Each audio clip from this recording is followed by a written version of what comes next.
नमस्कार. अकोला बुलढाणा संयुक्त बातमीपत्रात आपलं मनपूर्वक स्वागत. अकोला आणि बुलढाणा परिसरातील काही ताज्या घडामोडींसह मी विवेक. बातमीपत्रात प्रारंभी एक नजर ठळक बातम्यांवर.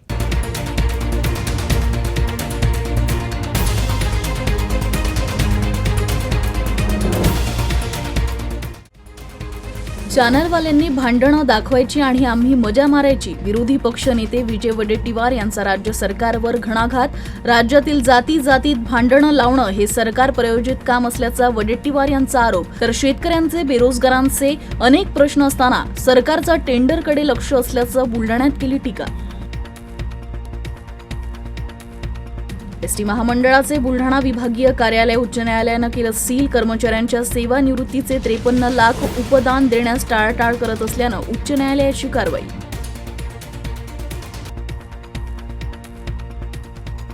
आणि बुलढाणा जिल्ह्यातील खामगाव शहरात अवकाळी पावसाचा धुमाकूळ. अवकाळी पावसाचं पाणी शिरलं नागरिकांच्या घरात. नागरिकांची उडाली एकच तारांबळ.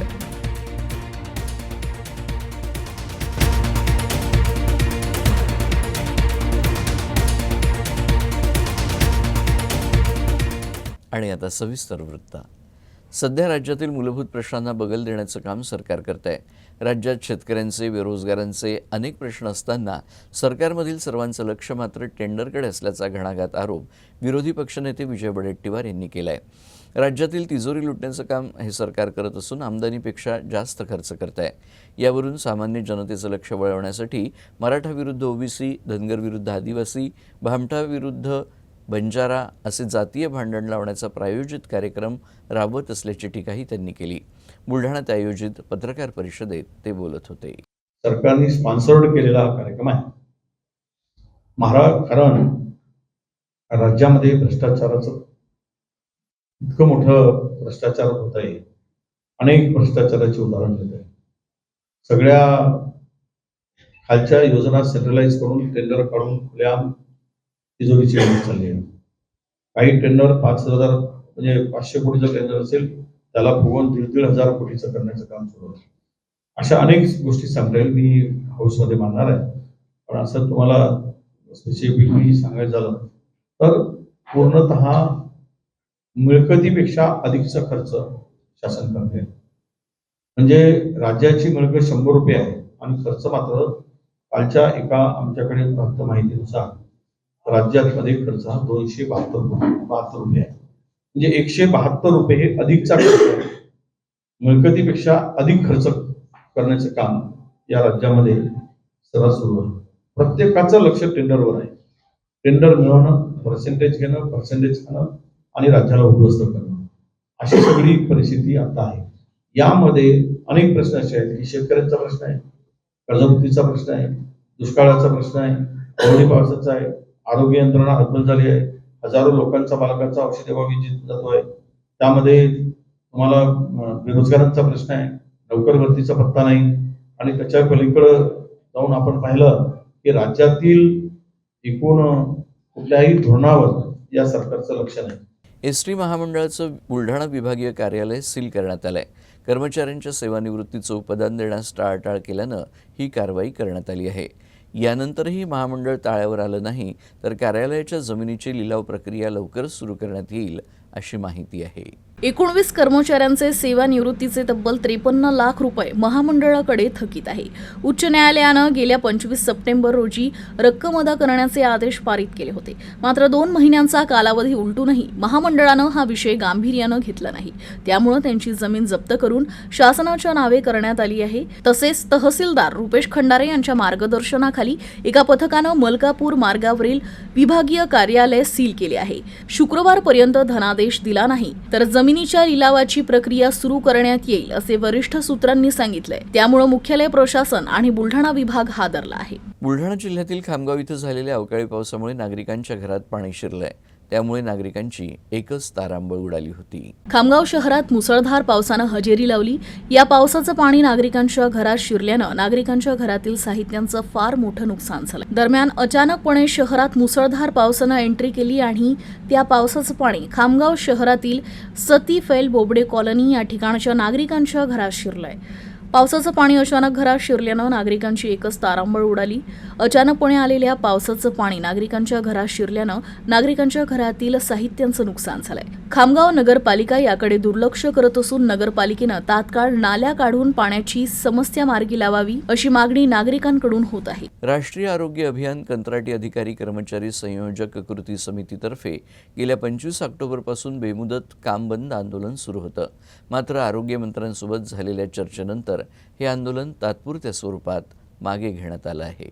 राष्ट्रीय आरोग्य अभियान कंत्राटी अधिकारी कर्मचारी संयोजक कृती समितीतर्फे गेल्या 25 ऑक्टोबरपासून बेमुदत कामबंद आंदोलन सुरू होतं. या काळात अकोला जिल्ह्यातील अंदाजे 800हून अधिक कर्मचारी या संपात समाविष्ट झाले होते. हे आंदोलन समान काम समान वेतन या आणि इतर मागण्यांसाठी गेल्या 37 दिवसांपासून जिल्हाधिकारी कार्यालयासमोर सुरू होतं. याबाबत 29 नोव्हेंबर रोजी आरोग्यमंत्री तानाजी सावंत यांच्यासोबत झालेल्या चर्चेनंतर हे आंदोलन तुर्तास स्थगित करण्यात आलं.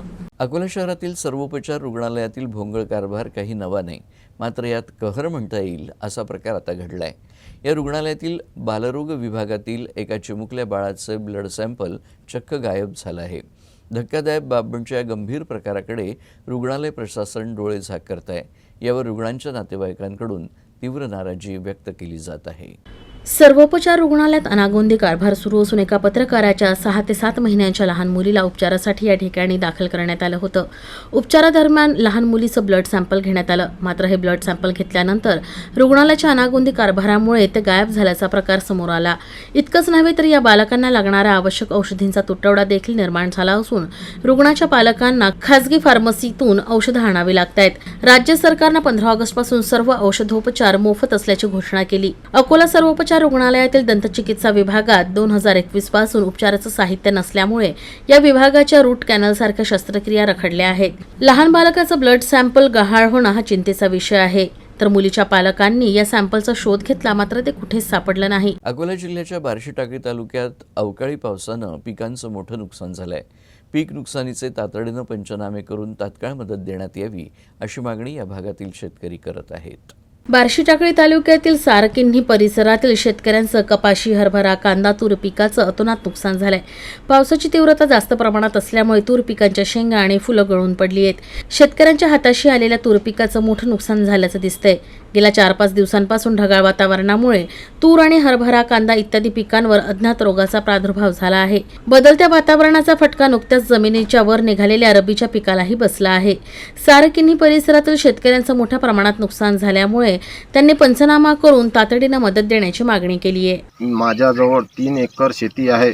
मी सुरुवातीला बँकेतून कर्ज काढून शेतीची पेरणी कसेबसे केले होते. सुरुवातीला सोयाबीन पिकांचं नुकसान झालं. तसेच तूर पिकावर खूप आशा होती, परंतु 26-27 नोव्हेंबर रोजी मध्यरात्री झालेल्या अवकाळी पावसामुळे माझ्या तूर पिकांची तसेच हरभरा, कांदा पिकांचे प्रचंड नुकसान झाले. तरी कृषी खात्याने, महसूल खात्याने, वरिष्ठ अधिकाऱ्यांनी शेतात येऊन कास्तकाराचे पंचनामे करावे. तसेच हेक्टरी 50 ते 60 हजार रुपये नुकसान भरपाई देण्यात यावी अशी मागणी सारकिन्ही परिसरातील शेतकरी वर्ग करीत आहे. अवकाळी पावसानं बाळापूर तालुक्यात देखील शेतीचं मोठं नुकसान झालंय.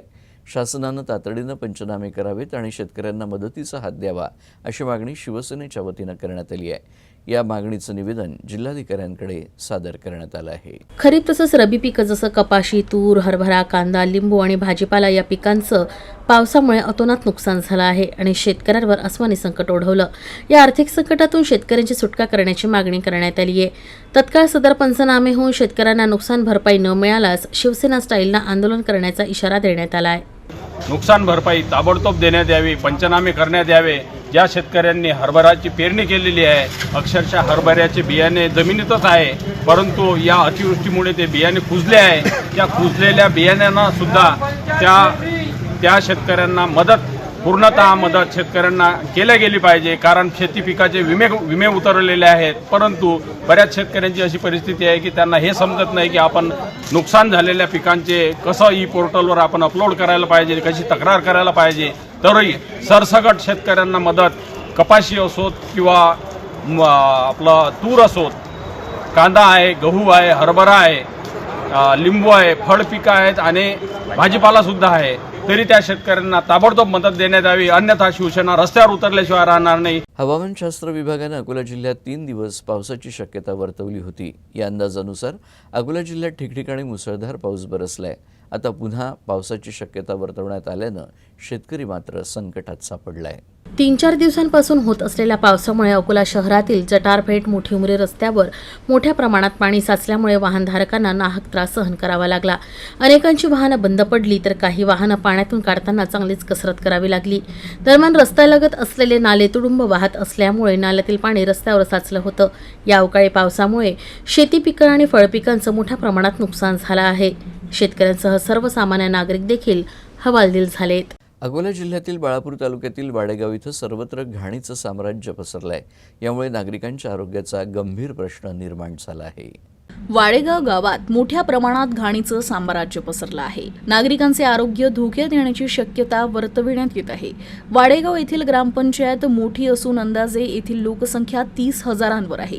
त्यामुळे गावातील नाल्यांची तसेच रस्त्यांच्या कडेवरील कचऱ्याची नियमितपणे साफसफाई होणं गरजेचं आहे. परंतु सध्याच्या परिस्थितीत नाल्यांची साफसफाई होत नसल्यानं नाल्यांमधील घाण पाणी रस्त्यांवरून वाहत असल्याचं चित्र निर्माण झालं आहे.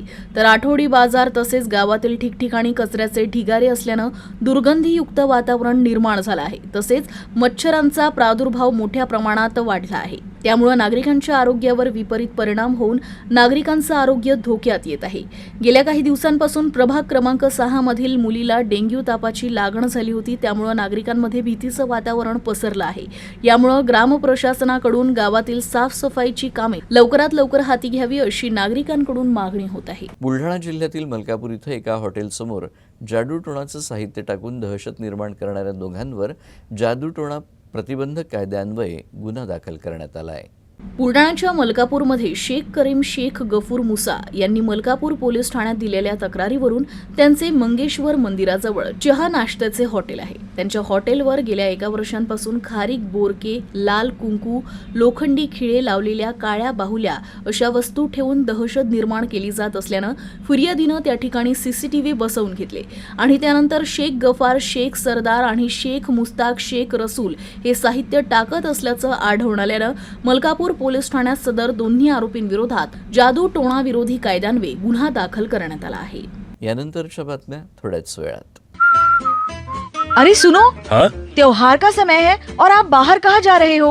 वो मैं जरा यूसीएन सेट टॉप बॉक्स का रिचार्ज करके आता हूँ. देखो, काम के समय बाहर जाने का बहाना ना अब बंद करो. यूसीएन सेट टॉप बॉक्स का रिचार्ज अब ऑनलाइन भी होता है, तो फिर बाहर क्यों जाना? हाँ? लेकिन इसमें ऑनलाइन पेमेंट में ऐप कौन सा लगेगा? आप फोन पे, गूगल पे, पेटीएम ऐसे किसी भी ऐप के जरिए ऑनलाइन रिचार्ज कर सकते हैं और आपके द्वारा किया गया पेमेंट केबल सर्विस प्रोवाइडर तक तुरंत पहुंच जाएगा. अरे वाह, ये तो एकदम आसान है. अब ऑनलाइन रिचार्ज से यूसीएन का हर पेमेंट होगा आसान और बेहतर. तो डिजिटल तकनीक चुने और हमें सहकार्य करें.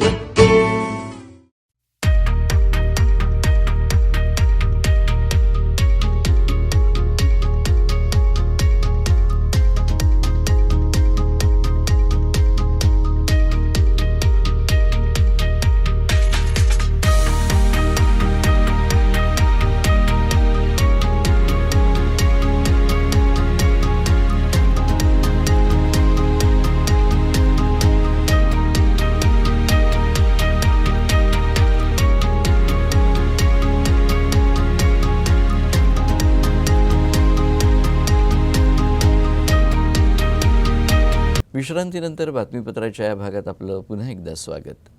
उत्तर रेल्वेच्या आग्रा विभागातील मथुरा स्टेशनवर 27 नोव्हेंबर ते 6 फेब्रुवारी 2024 या कालावधीत अनेक गाड्या तात्पुरत्या रद्द, शॉर्ट टर्मिनस आणि डायव्हर्ट केल्या जाणार आहे. यामध्ये अकोला मार्गे धावणाऱ्या हमसफर एक्सप्रेसच्या 4 फेऱ्यांचाही समावेश असल्यानं अकोलेकरांना अडचणींचा सामना करावा लागणार आहे. दक्षिण मध्य रेल्वेकडून जारी करण्यात आलेल्या माहितीनुसार गाडी क्रमांक 12751 हुजूर साहिब नांदेड जम्मू तावी हमसफर एक्सप्रेस 26 जानेवारी 2024 आणि 2 फेब्रुवारी 2024 रोजी रद्द करण्यात आली आहे. तर गाडी क्रमांक 12752 जम्मू तावी हुजूर साहिब नांदेड हमसफर एक्सप्रेस 28 जानेवारी 2024 आणि 4 फेब्रुवारी 2024 रोजी प्रस्थान स्थानकावरून धावणार नसल्याचं रेल्वे प्रशासनानं कळवलं आहे.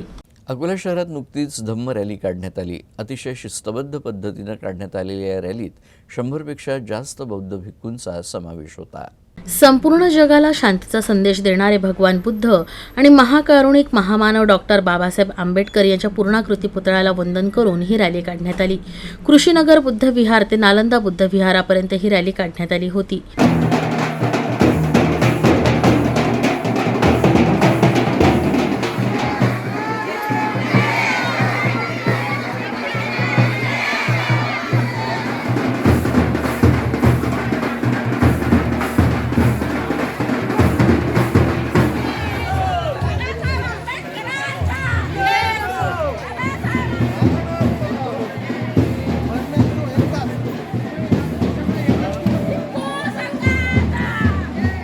विकसित भारत संकल्प यात्रेच्या माध्यमातून पंतप्रधान नरेंद्र मोदी यांनी नागरिकांशी संवाद साधला.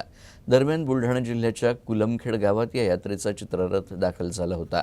या चित्ररथाच्या माध्यमातून पंतप्रधानांच्या कार्यक्रमाचं थेट प्रक्षेपण करण्यात आलं. हमारा प्रयास आपके आज के साथ साथ आपके कल को बेहतर बनाने का भी है. महाराष्ट्र सक्षम आणि धार्मिक दृष्टीने प्रगतीच्या मार्गावर आहे. आज सिकल सेल निर्मूलन अभियान महाराष्ट्रातील जनजातींना विरोधी ह्या योजना पुन्हा गावकऱ्यापर्यंत देण्याचं आम्ही सगळ्यांना समजावून सांगितलं व त्या योजना गावकऱ्यापर्यंत पोहोचवण्याचं कार्य या ठिकाणी या भाषणाद्वारे मोदी साहेबांच्या करण्यात आलं व सर्व ग्रामस्थांनी ते भाषण ऐकून सर्वांना ते सांगण्यात आलं व सगळ्यांनी ते ऐकलं. तसंच अशा यावेळी सर्व कर्मचारी, जिल्हा परिषद, महसूल व जिल्हा परिषद हे सगळे हजर होते व ग्रामस्थांनी सर्व योजना व त्यांचं भाषण समजावून घेतलं. आज भारत संकल्प यात्रेचा रथ कुलमखेड येथे आला. मोदीजींचं भाषण लाईव्ह गावकऱ्यांनी ऐकलं. त्या केंद्र सरकारच्या विविध योजनेचा लाभ, आधार कार्ड, आयुष्यमान भारत योजना याचे कार्ड वाटप लोकांना करण्यात आले आणि केंद्र सरकारच्या विविध योजनेचा लाभ गावकऱ्यांना या अगोदर घेतलेला आहे. आणि माननीय पंतप्रधान मोदीजींचं भाषण लोकांनी लाईव्ह ऐकलं. बुलढाणा जिल्ह्यात गेल्या 2-3 दिवस झालेल्या अवकाळी पावसानं पिकांचं अतोनात नुकसान झालंय. त्यामुळे विरोधी पक्षनेते विजय वडेट्टीवार यांनी नुकसानग्रस्त भागाची पाहणी करत शेतकऱ्यांशी संवाद साधला. बुलढाणा जिल्ह्यात गेल्या 2-3 दिवस झालेल्या अवकाळी पावसानं अनेक गारपिटीनं जिल्ह्यातील 36 हेक्टरवरील पिकांचं नुकसान झालंय. त्याचे पंचनामे सुरू आहे. मात्र जिल्ह्यातील देऊळगाव राजा, सिंदखेड राजा, लोणार तालुक्यात अतिवृष्टी झाल्यानं पिकांसह फळबागांचंही मोठं नुकसान झालंय.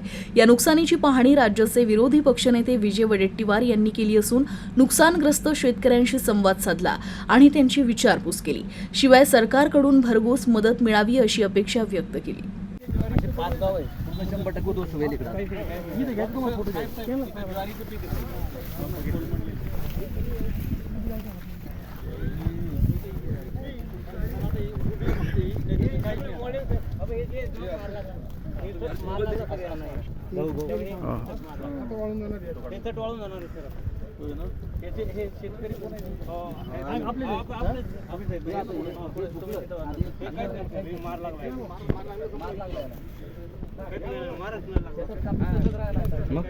बस काय नाही.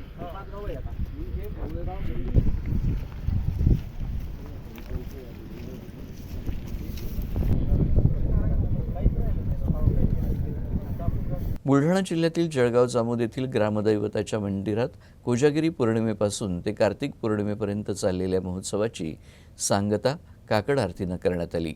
यावेळी महाप्रसादाचं देखील आयोजन करण्यात आलं होतं. बुलढाणा जिल्ह्यातील जळगाव जामोद तालुक्यातील जामोद गावातील ग्रामदैवतेच्या मंदिरात पहाटेची सुरुवात आरतीनं होत आहे. कोजागिरी पौर्णिमेपासून ते कार्तिक पौर्णिमेपर्यंत चाललेल्या काकड आरतीमुळे परिसरात भक्तिमय वातावरण निर्माण झालं होतं. हरिनामाच्या केल्या जाणाऱ्या गजरासाठी गावातील ज्येष्ठ मंडळी, नागरिक, महिला वर्ग, बालचमूही रोज पहाटे मंगलचरणानं सुरुवात करत भूपाळी, भजन, वासुदेव, मुका, बहिरा, आंधळे, पांगुळ, जोगी, गवळणी, अभंग, पांडुरंगाची आरती, भैरवनाथाची आरती, गणपतीची आरती, महाप्रसादानं या सोहळ्याची सांगता करण्यात आली. श्री गुरुदेव सेवा भजनी मंडळ आणि ढोलाचे भजनी मंडळ तसेच हातटाळाचे भजनी मंडळानं यावर्षी कार्तिक स्नान निमित्त सकाळी 5 वाजता श्रीराम मंदिरातून भजनी दिंडींसह नामस्मरणाच्या गजरात नगर परिक्रमा करण्यात आली.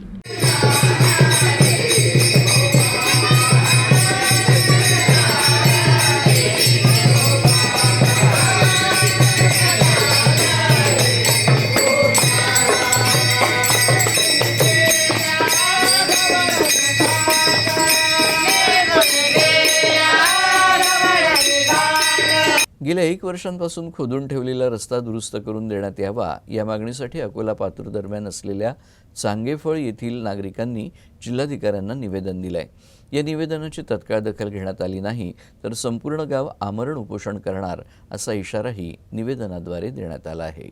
पातूर तालुक्याच्या चांगेफळ येथील गावकऱ्यांना उखरून ठेवलेल्या रस्त्यामुळे कमालीचा मनस्ताप सहन करावा लागतोय। सुकळी ते पिंपळखुटा या 2 गावादरम्यान रस्ता दुरुस्तीचं काम गेल्या 1.5 ते 2 वर्षापासून सुरू आहे। आतापर्यंत केवळ सुकळी ते खेटरीपर्यंतचं काम झालंय, तर पुढे हे काम खेटरी, चांगेफळ आणि पिंपळखुटापर्यंत खोदकाम करून ठेवलंय। 2 वर्ष झाली तरी कामाची हवी तशी प्रगती नाही।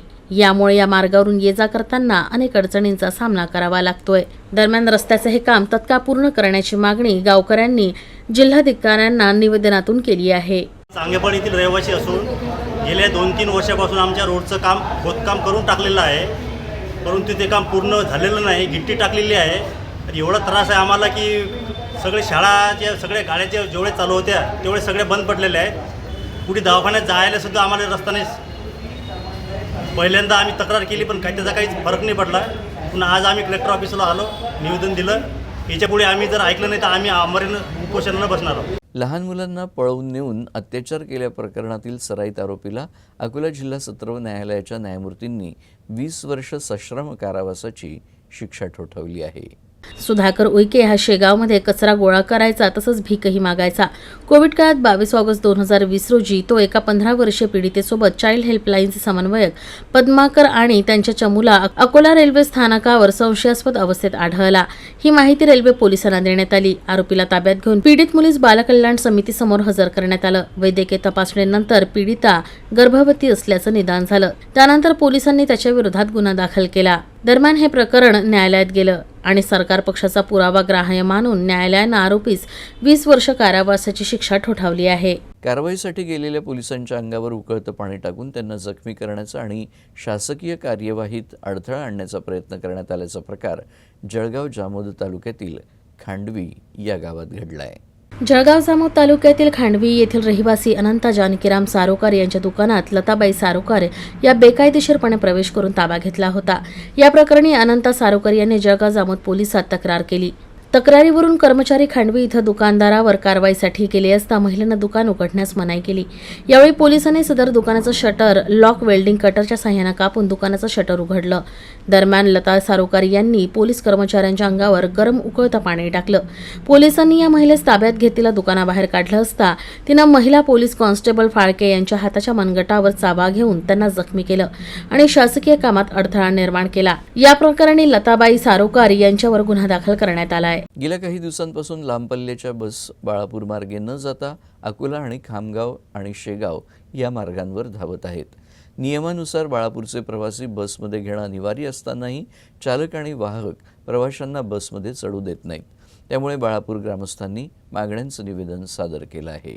गेल्या काही दिवसांपासून लांब पल्ल्याच्या बस या बाळापूर मार्गे न जाता अकोला, खामगाव, शेगाव या मार्गे धावत आहे। यामुळे बाळापूरच्या प्रवाशांना नाहक त्रास सहन करावा लागत आहे।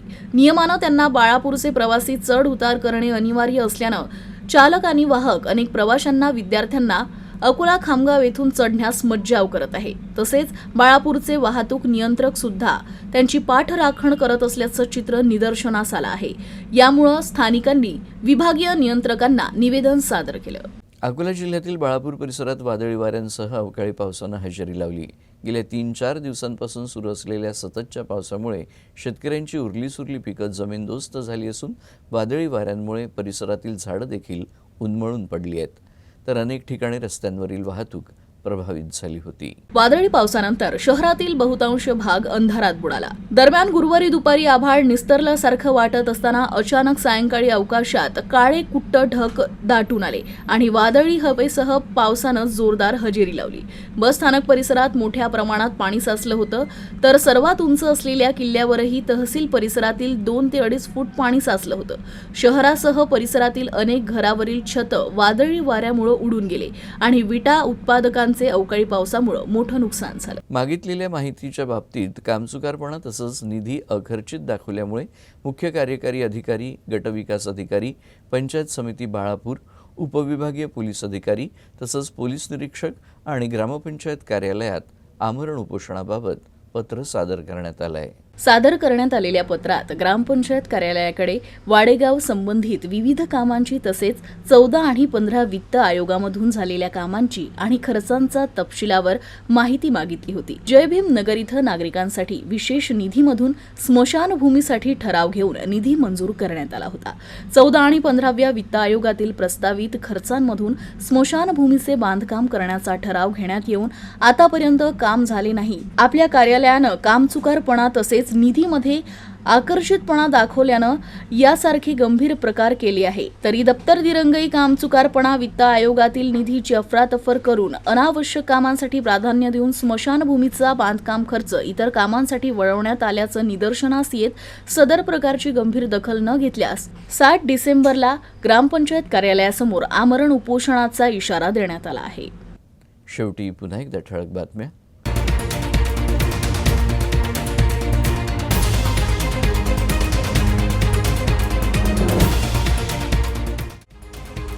चॅनलवाल्यांनी भांडणं दाखवायची आणि आम्ही मजा मारायची. विरोधी पक्ष नेते विजय वडेट्टीवार यांचा राज्य सरकारवर घणाघात. राज्यातील जातीत भांडणं लावणं हे सरकार प्रायोजित काम असल्याचा वडेट्टीवार यांचा आरोप. तर शेतकऱ्यांचे, बेरोजगारांचे अनेक प्रश्न असताना सरकारचा टेंडरकडे लक्ष असल्याचं बुलढाण्यात केली टीका. एसटी महामंडळाचे बुलढाणा विभागीय कार्यालय उच्च न्यायालयानं केलं सील. कर्मचाऱ्यांच्या सेवानिवृत्तीचे 53 लाख उपदान देण्यास टाळाटाळ करत असल्यानं उच्च न्यायालयाची कारवाई.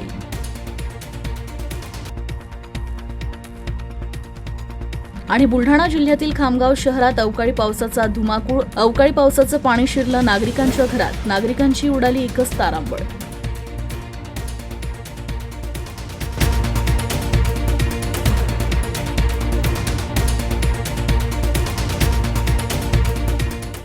आणि याबरोबरच हे बातमीपत्र संपलं. पुन्हा भेटूया पुढच्या बातमीपत्रात. तोपर्यंत नमस्कार.